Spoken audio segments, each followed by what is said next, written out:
Welcome back. Today I'm doing a TBR or to be read for January and February. I've got a few books on my list that I'm really excited to read.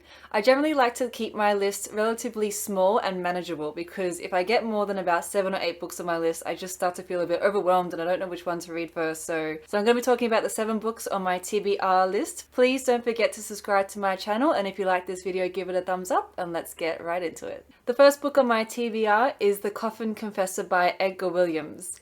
I had heard of this book in the past and it kind of came up when I was browsing Amazon for new books, and I had a look at it and I thought it looked really interesting. I think it's about a guy who basically fulfills the wishes of the dead or people who have passed away, and I think that kind of gets him into a whole bunch of interesting situations. The synopsis in the back of the book also said that this person had a particularly interesting childhood, so I'm interested to find out what this childhood was of the protagonist. I'm not sure if it's actually Edgar himself or if he's writing about someone else. I guess I'll find out when I read the book, but I'm interested to know about this particular person's childhood and maybe how that might have influenced their interesting line of work as a coffin confessor. I think it's going to be really interesting, and I'm really into biographies and autobiographies these days, so this one sounds like it will definitely fulfill that desire to read an interesting biography. So I'm looking forward to it. And this book, actually, The Coffin Confessor, and the next two that I'm going to mention are all currently on their way to me. I've already ordered them, so hopefully they'll be on my doorstep very soon and I can start reading them. The next book is called Why Has Nobody Told Me This Before by Dr. Julie Smith. I've read a number of mindset, life coach, manifestation, law of attraction books before, and it is a topic that I'm actually really interested in, but there are certain topics within this, I guess, category that I feel have been just basically written about so many different times by so many different authors, and I kind of almost get sick of reading the same thing again, and I feel like a lot of books within this category can be quite repetitive or very similar to each other, particularly when it comes to things like mindset and watching your thoughts and monitoring your thoughts and how your thoughts can influence your life around you. Yeah, like I mentioned, I feel like there are a lot of books out there that just repeat themselves on this topic a lot. However, this book seems to have really good reviews, and so I'm kind of taking a gamble because I'm really hoping that it's not going to be just a repeat of a lot of other self-help books out there, like I've already discussed. But I'm hoping that the reviews are true and that this book has a lot of new things to offer.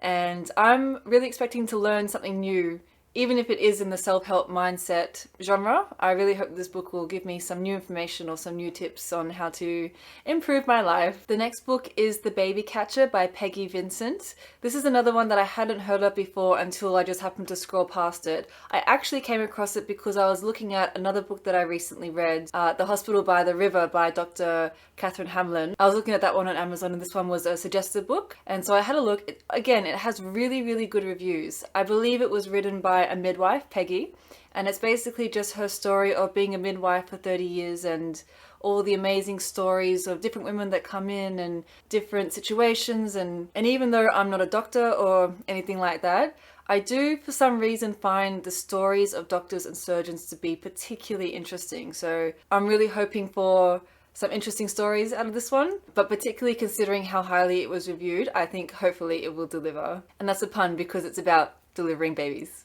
The next book is Think and Grow Rich by Napoleon Hill. I've read so many books about money and the money mindset before, and I cannot believe this is one that I haven't read because it's probably the most well-known money mindset book out there. It's been around for ages and I've got it sitting on my bookshelf. It's just time for me to read it. So hopefully either this month or next month I will do so. The next book is Saga Land by Richard Fidler and Carrie Gislason. This book I think is about old Viking tales. I'm not entirely sure, but that's what I remember from reading the synopsis a little while ago. Either way, it's sitting on my bookshelf at the moment, and I think that it would just be a nice change of pace. I've been reading a lot of biographies and autobiographies recently, and a lot of books that have been about quite serious topics, and this book seems to be a bit of fun, a bit of mystery, a bit of fantasy, and so I'm hoping that I'll have a nice change of pace when I read this one. There are some cockatoos outside, by the way. I don't know if you can hear that. The next book is Gone Girl by Gillian Flynn. I came across this one just on the street library outside my home, and I swear to God, I've heard of this story before. For some reason, Gone Girl just sounds really familiar to me. And so even though it's a fiction book, and I don't generally read fiction because I'm particularly picky when it comes to fiction stories, This one, just because I felt like I recognized the title, I just decided to pick up and read. So it seems like a bit of a mystery book, but I'm excited to read it. I will probably just wait for a time when I'm in a fiction mood, so I'll probably read a few of my non-fiction books first. But it seems like once a month or so, I'm just in a bit of a mood for a story, so I'm saving this one for when that mood comes around next.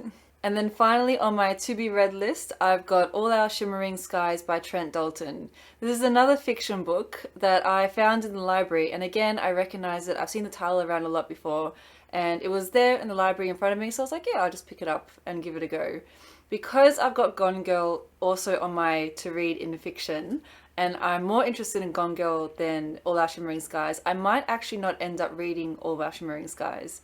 Mainly because it's from the library, I am going to have to return it eventually, and so I don't want to pressure myself to read something that I'm not interested in reading.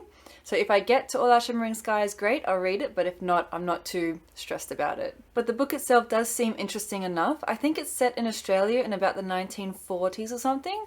I'm Australian, by the way, I live in Australia, so it will probably be a book that I can relate to more than someone who doesn't live in Australia, but even with that said, I'm not a massive fan of Australian fiction stories. There's just something about it that just doesn't really pique my interest, so we'll see. If I get to the book, I'll give it a go, but I'm not holding my breath to read it. That's all the books on my TBR list. Like I mentioned at the beginning, I like to keep my list quite manageable, so I'm looking forward to hopefully getting through all these books in January and February. Thank you so much for watching. I'll leave a link to each of these books in the description box below. Also, let me know if you've read any of these books and what you think, and whether it's worth me reading them too. Thank you so much, and I'll see you again very soon. Bye!